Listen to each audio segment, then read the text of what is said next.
छत्रपति शिवाजी मातृवंश दोनों ओर से राजपूत थे।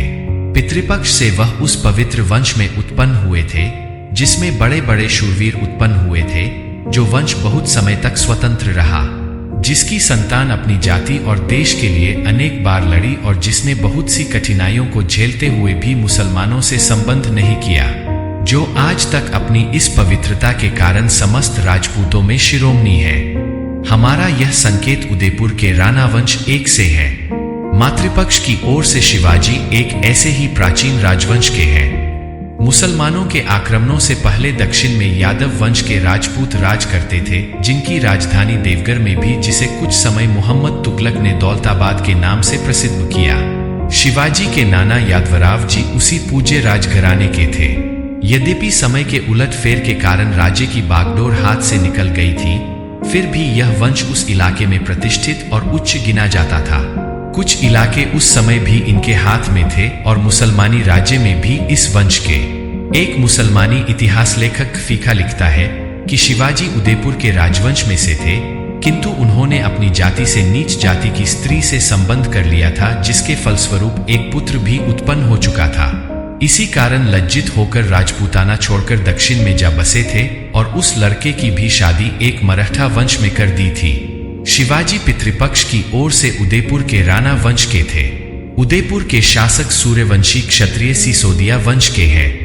राजपूतों को अच्छे अच्छे पद दिए जाते थे। मराठा वंश में यादवराव का वंश सबसे अधिक बली, पराक्रमी, प्रतिष्ठित और जागीरदार था। यादवराव के वंश का एक आदमी निजामशाही बादशाहत में 10,000 का जागीरदार था। उनके वंश में सदा देशमुखी चली आती थी। दो शिवाजी के दादा का नाम मालोजी भोंसले था, जो देरोल ग्राम में रहा करता था। मालोजी का विवाह दक्षिण में एक प्रतिष्ठित वंश में हुआ था, जो धनवान और प्रतिष्ठित होने के अतिरिक्त अधिक प्राचीन भी था। मालोजी भोंसले के साले को बनंगपाल निम्बालकर के नाम से पुकारते हैं। कोई कोई उसे जगपाल के नाम से भी पुकारते थे। जगपाल अपने समय में एक नामी लड़ाकू वीर हो गया है।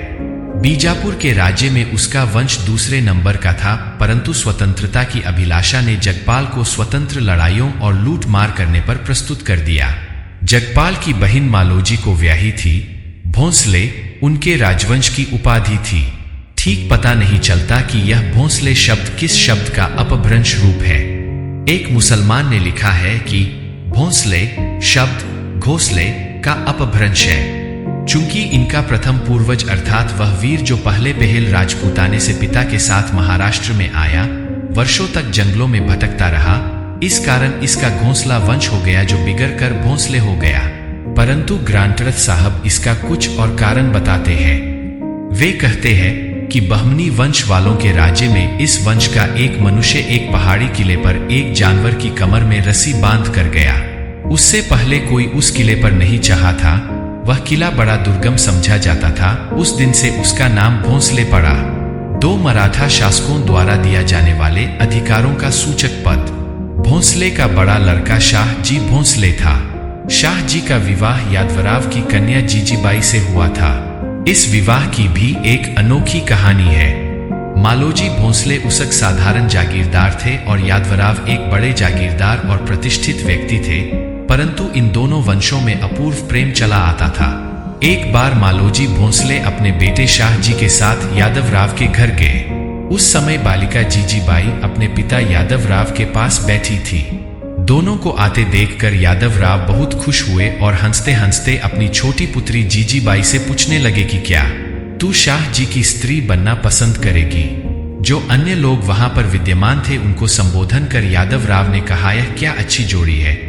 बस यह बात हुई थी कि मालोजी भोंसले आनंदित हो कहने लगे कि मित्रों, आप लोग साक्षी है, आज यादवराव ने अपनी कन्या का संबंध मेरे पुत्र शाह जी से कर दिया।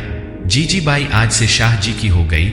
परंतु यादवराव तुरंत वचन से फिर गया और इसी बात पर दोनों में अनबन हो गई। इसके कुछ समय बाद मालोजी भोंसले को स्वप्न में किसी खजाने का हाल मालूम हुआ और वह बड़े धनपति हो गए। संपत्ति के मिल जाने पर इनके वंश की प्रतिष्ठा और बढ़ गई और दरबार से भी 5,000 का अधिकार मिल गया। अहमदनगर के दरबारियों ने बीच में पड़कर मालोजी और यादवराज की फिर मित्रता करा दी और अंत में शाह जी और जीजीबाई का विवाह हो गया। कहते हैं कि मालोजी भोंसले भवानी देवी के परम भक्त थे। एक बार देवी ने स्वप्न में मालोजी को दर्शन दिया और कहा कि तेरे वंश में एक प्रतापी राजा होगा जिसमें महादेव जी के समान गुण पाए जाएंगे और वह उन सब दुष्टों का संहार करेगा जो गौब्राह्मणों को सताते और मंदिर मूर्तियों को तोड़ते हैं। उसका राज्य अधिक काल तक रहेगा। उसकी 27 पीढ़ियों तक लगातार राज्य की बागडोर स्वतंत्र रहेगी। धर्म का नाश हो गया है, उच्च से उच्च वंश नष्ट हो गए हैं, परंतु दुरैक दूर होने का समय अब निकट आ गया है, जबकि कुमारी कन्याएं प्रसन्न बदन गीत गाएंगी और आकाश से फूलों की वर्षा होगी। जिस समय यह लिखा गया था इस समय शिवाजी का नाम किसी को मालूम ही न था, किंतु कर्नल साहब ने लिखा है कि कुछ समय के बाद लोगों को मालूम हो गया कि वह भविष्यवाणी शिवाजी के आश्चर्य प्रकट करने वाले कर्मों ही के लिए थी। ऐसी भविष्यवाणियों से प्रकट होता है कि समय शिवाजी के लिए तैयार था और लोग किसी ऐसे वीर बहादुर के अवतार की प्रतीक्षा कर रहे थे जो उनके धर्म को तात्कालिक क्लेश और कष्टों से बचावे। मालोजी भोंसले के प्राणांत के बाद उनके पुत्र शाहजी भोंसले को अहमदनगर के दरबार की तरफ से अपने खर्च के लिए जायदाद और अधिकार मिल गए। कुछ समय पश्चात यह स्पष्ट ज्ञात हो गया कि शाहजी भोंसले यद्यपि मालोजी भोंसले का पुत्र है, तो भी वह समय था जब जहांगीर के सेनाध्यक्ष दक्षिण विजय करने के लिए तुले खड़े थे और अहमदनगर के प्रसिद्ध सेनापति मलिक से लड़ रहे थे। उस समय सन 1600 BC की लड़ाई में शाहजी ने खूब वीरता दिखाई और कीर्ति के अधिकारी हुए। इस लड़ाई में उनके श्वशुर यादवराव भी उपस्थित थे।